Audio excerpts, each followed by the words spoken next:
The lawyer for the alleged gunman in the Senzo Meyiwa murder trial has argued that the ballistics experts' findings are inconsistent. Yesterday, Colonel Ulibile Serrero concluded his testimony over his findings on the work done by ballistics expert Christopher Mangena.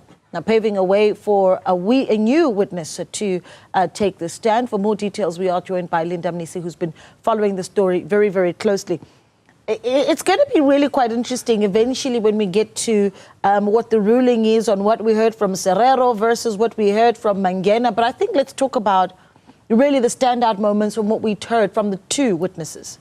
Yeah, essentially what the two witnesses seem to agree on is that the bullet that was found at the crime scene actually matches the firearm that was recovered from accused number 3, Tobisi Ngube. And they've gone on to outline the work that they've done and the methods that they've used to sort of identify what they say are individual marks that would have been left by the gun on the bullet. Now, they use a principle. There's this saying that goes, no two guns can leave the same individual marks on a bullet, which means there can only be one gun that leaves or left those marks on that bullet. And according to Mangena and Serrero, it was the gun that was recovered from accused number 3. Now, during cross-examination, obviously, they'll take them up on a number of aspects, and this including the handling of the actual firearm. This is a firearm, Naledi, that was recovered in 2015 in Mngube's rented room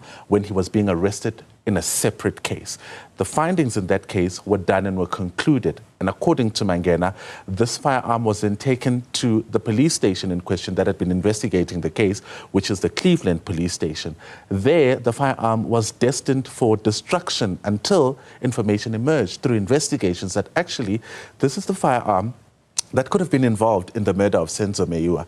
He says he did tests, but he needed to get the actual firearm to conduct proper tests that would give him satisfactory results. So he went to the police station, he found it in an open sealed bag, and now the defense is arguing that there could have been tampering with that particular firearm, because why was it in an open sealed bag? And again, he explains it was destined for destruction. It was going to be destroyed after the results were concluded.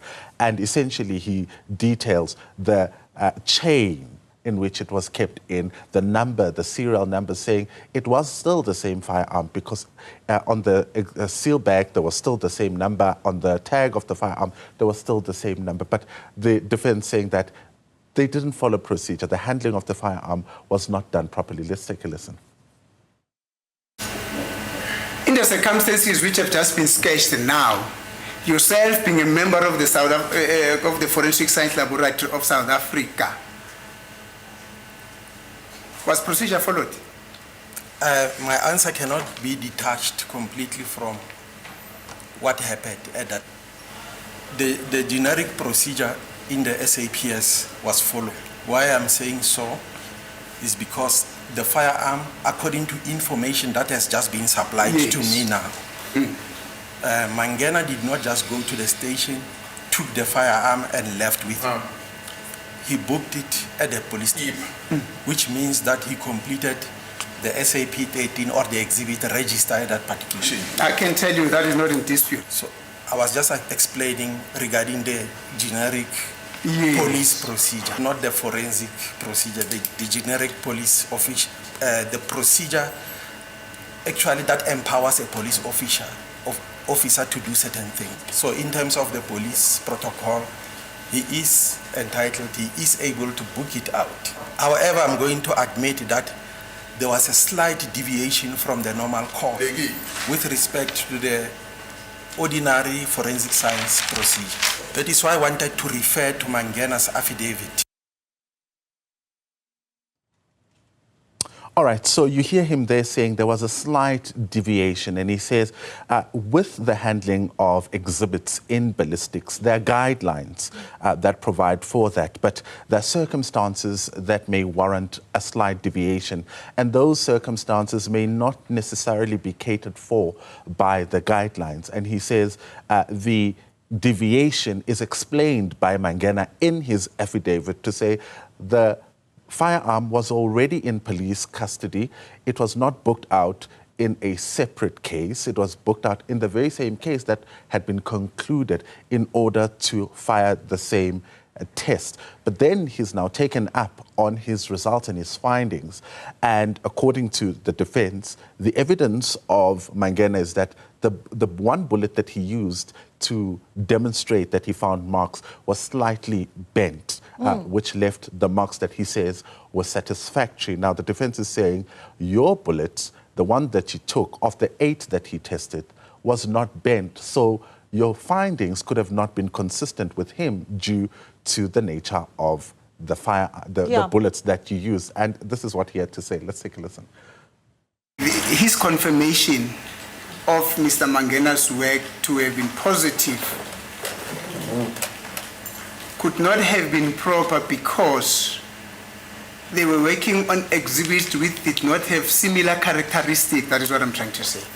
I have already explained that the ballistics is not based on the fact that the marks which are visible on even bullets fired from the same firearm, those marks are not microscopically identical.